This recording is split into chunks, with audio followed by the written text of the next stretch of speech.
মুরগির মাংস তো আপনারা অনেকেই অনেকভাবে রান্না করে খেয়েছেন, কিন্তু এভাবে রান্না করে কখনো খেয়ে দেখেছেন? মুরগির মাংস একদিন এইভাবে রান্না করে খেয়ে দেখবেন, সবাই এটার ফ্যান হয়ে যাবে। কারণ এটা অনেক বেশি টেস্টি হয় এবং একবার রান্না করলে আপনারা বুঝতে পারবেন যেটা আসলে কতটা টেস্টি হয়ে থাকে। সব সময় একই রকমের চিকেন ভুনা খেতে কিন্তু কারোরই ভালো লাগে না। তো ভিন্ন স্বাদের এই চিকেন দো পেঁয়াজিটা কিন্তু বাসায় তৈরি করে ফেলা যায় খুব সহজে। এটা ভাত, রুটি, পরোটা, নান, ফ্রাইড রাইস, পোলাও সবকিছুর সাথে খেতে অসম্ভব ভালো লাগে। খুব সহজভাবে আজকে করে দেখাবো, আশা করছি আপনাদের ভীষণ ভালো লাগবে। তো চলুন কথা না বাড়িয়ে আমরা মূল রেসিপিতে চলে যাই। আজকের মুরগির মাংস রান্না করার জন্য আমি নিয়েছি 1 কেজি মতো মুরগির মাংস, তবে হাত পা গলা গিলা যা আছে সব বাদ দিয়েছি, শুধু সলিড মাংসগুলো নিয়েছি। মুরগিটাকে খুব ভালো করে পানি ঝরিয়ে নিয়েছি। এরপর এর মধ্যে দিয়ে দিয়েছি 1 চামচ আদা বাটা, 1 চামচ রসুন বাটা, 1 চামচ হলুদের গুঁড়া, 1 চামচ লবণ এবং হাফ চা চামচ গোলমরিচের গুঁড়া। সবকিছু একসাথে খুব ভালো করে মেখে আমি মেরিনেট করে রেখে দিয়েছি প্রায় 1 ঘন্টার জন্য। আপনি যদি আরো বেশি সময় মেরিনেট করে রাখতে পারেন সেটা আরো ভালো। তো আমি চুলার মধ্যে একটা কড়াই বসিয়ে দিলাম, এর মধ্যে দিয়ে দিলাম হাফ কাপের মতো সয়াবিন তেল। তেলের মধ্যে দিয়ে দিলাম 2টি তেজপাতা,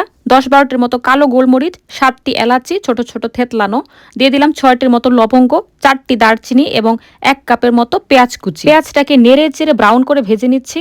পেঁয়াজটা ব্রাউন কালার হয়ে গেলে এর মধ্যে আমি দিয়ে দিচ্ছি উঁচু উঁচু করে 1 চামচ রসুন বাটা, উঁচু উঁচু করে 1 চামচ আদা বাটা। এবার সবকিছু একসাথে খুব ভালো করে নেড়ে চেড়ে নিচ্ছি। এর মধ্যে আমি গুঁড়া মশলা ব্যবহার করব, তবে তার আগে দিয়ে দিচ্ছি হাফ কাপ পরিমাণে টমেটো সস। হাতের কাছে যদি টমেটো সস না থাকে সেই ক্ষেত্রে আপনারা টমেটো পেস্ট করেও দিয়ে দিতে পারবেন।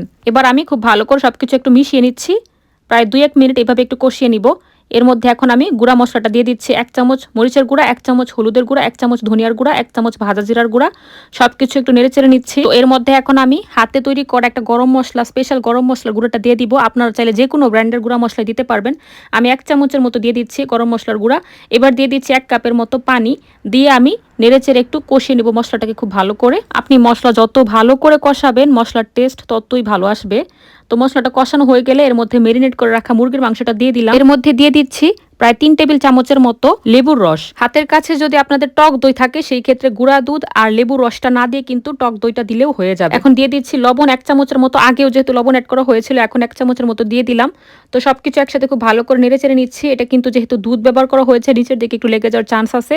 দাঁড়িয়ে থেকে ধীরে ধীরে রান্নাটা করবেন অবশ্যই কষি। আর ফার্মের মুরগি যেহেতু বেশি একটা সময় লাগে না, খুব অল্প সময় রান্নাটা হয়ে যায়। ফার্মের মুরগি ছাড়া নর্মাল দেশি মুরগি বা বাজারে যে লেয়ার মুরগি পাওয়া যায় সেগুলো দিয়ে কিন্তু রান্নাটা অতটা ভালো হয় না, তবে করা যেতে পারে, সমস্যা নেই। ফার্মের মুরগি দিয়ে বেশি ভালো লাগে সিরিয়াসলি। তো মাংসটা কষানো হয়ে গেলে এর মধ্যে আমি পানি দিয়ে দিলাম। চুলার হিটটাকে মিডিয়ামে রেখে আমি ধীরে ধীরে এটাকে রান্না করে নিব। কড়াইটাকে অন্য পাশে রেখে এদিকে আমি বাগারটা রেডি করব। বাগারটা রেডি করার জন্য একটা প্যান নিয়েছি, প্যানের মধ্যে দিয়ে দিলাম 3 চামচের মতো ঘি, দিয়ে দিলাম 4টির মতো রসুনের কোয়া। রসুনটাকে আমি একদম কুচি করে না দিয়ে লম্বা লম্বি করে কেটে নিয়েছি। দিয়ে দিলাম 3টির মতো শুকনা মরিচ, 2টি কাঁচা মরিচ এবং একটি পেঁয়াজ আমি কিউব করে কেটে সেটাকে হালকা একটু ব্রাউন করে